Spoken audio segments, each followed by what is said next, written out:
धार जिले के धर्मपुरी जनपद में अजीबोगरीब मामला सामने आया है, जहां भाजपा के ही जनपद अध्यक्ष और उपाध्यक्ष सहित 15 जनपद सदस्यों ने जनपद पंचायत की बैठक में सीईओ से मनरेगा में हुए विकास कार्यों की जानकारी प्रस्ताव पारित कर मांगी थी, जिस पर तत्कालीन सीईओ द्वारा 7 दिन में जानकारी देने का लेटर भी जारी किया था। परंतु 5 महीने बीत जाने के बाद भी जनपद के द्वारा अभी तक कोई पुख्ता जानकारी नहीं दी गई। मीडिया को जानकारी देते हुए जनपद अध्यक्ष उपाध्यक्ष सहित जनपद सदस्यों ने बताया कि जनपद सीईओ के द्वारा जो जानकारी दी जा रही है वह अधूरी है और सिर्फ उन पंचायतों की दी जा रही है जहां मनरेगा में काम ही नहीं हुआ है। उनका आरोप है कि धर्मपुरी जनपद अंतर्गत आने वाली पंचायत में मनरेगा के तहत बड़ा भ्रष्टाचार हुआ है। कई जगह तो विकास कार्य केवल कागजों पर ही हुए हैं और उनका भुगतान भी हो चुका है। इसलिए जनपद के जिम्मेदारों द्वारा मनरेगा में हुए विकास कार्यों की जानकारी उन्हें नहीं दी जा रही है। वहीं जनपद अध्यक्ष उपाध्यक्ष सहित 15 जनपद सदस्यों ने आने वाले दिनों में पूरी जानकारी नहीं मिलने की स्थिति में बड़ा आंदोलन करने की चेतावनी जनपद के जिम्मेदारों को दी है और जानकारी नहीं देने पर सामूहिक रूप से इस्तीफा देने की भी बात कही। इस घटना से एक बात तो यह साफ हो गई है कि भाजपा के नेताओं पर अफसरशाही कितनी हावी है। अपनी ही जनपद और अपनी ही सरकार में बीजेपी के लोगों को जनपद अंतर्गत हुए विकास कार्यों की जानकारी नहीं मिल रही है। मनरेगा अंतर्गत जो हमने जानकारी मिली है 17 दिसंबर 2024 को सामान्य सभा की बैठक में फोरम पूरा करने के बाद 51 पंचायतों में जो सामग्री के बिल लगाए गए थे 2022 से 23-24-25 उनकी TS ठहराव प्रस्ताव, कार्य पूर्णता प्रमाण पत्र और कार्य पूर्ण होने पर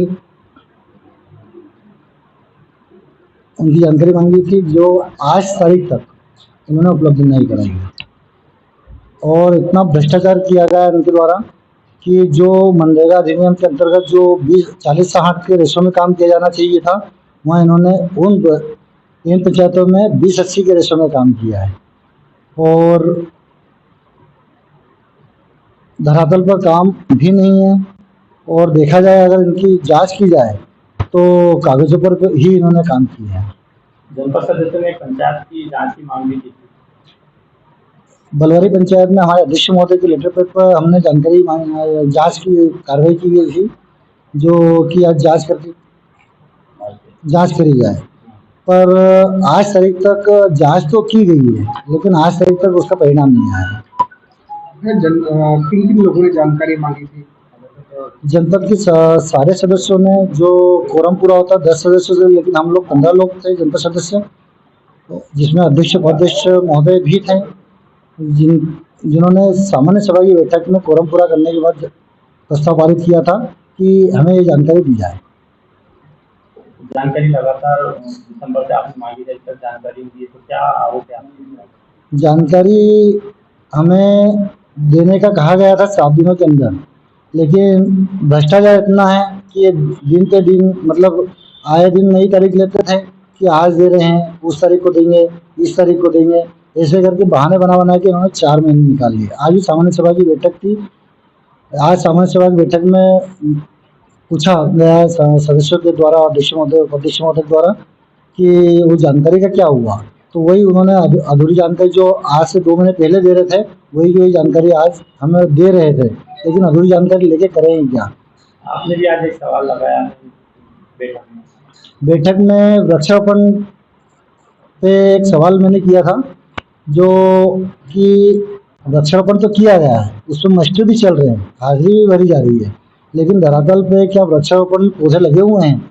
जो लगाए गए पौधे थे वो क्या जिंदा है? तो इंजीनियर महोदय का जवाब न तो हाँ रहा न ना रहा।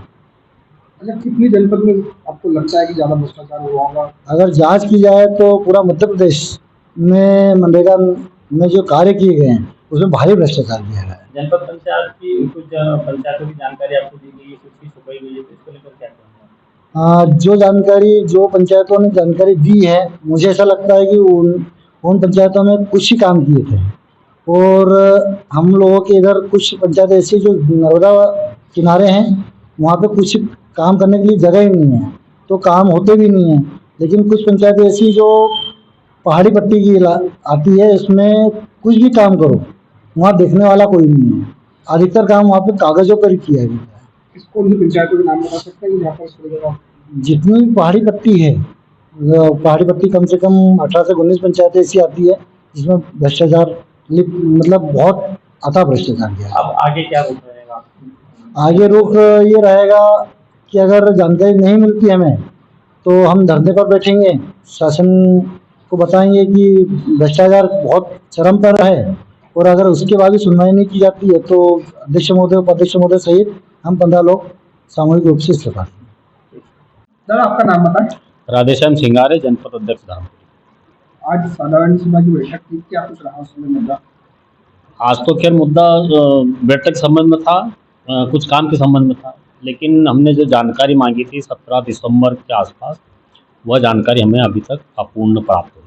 किस तरीके की जानकारी मांगी थी आपने? रोजगार गारंटी के अंतर्गत क्या कहना पड़ा जवाबदारों को? जानकारी पूर्ण दी जाए। आपको क्या जवाब दे रहे हैं? जानकारी जैसे आप आरोप लगा रहे थे उसमें कोई जानकारी नहीं दी, तो ये लोग क्या बता रहे हैं जनपद वाले? जनपद सीओ उस मामले में क्या बोल रहे हैं आप लोगों को? जनपद से जानकारी तो आई थी हमारे पास, तो हमको अपूर्ण लगी। अच्छा, क्या चाहते हैं आप लोग? पूर्ण दी जाए जानकारी। धामनोद समाचार की सभी वीडियोस पाने के लिए हमारे चैनल को भी सब्सक्राइब करें, साथ ही पास में बने हुए बेल आइकन पर प्रेस करो और नोटिफिकेशन पर क्लिक करें ताकि सभी वीडियोस के नोटिफिकेशन आप तक तुरंत पहुंच पाए। आप हमें फेसबुक पर भी फॉलो कर सकते हैं।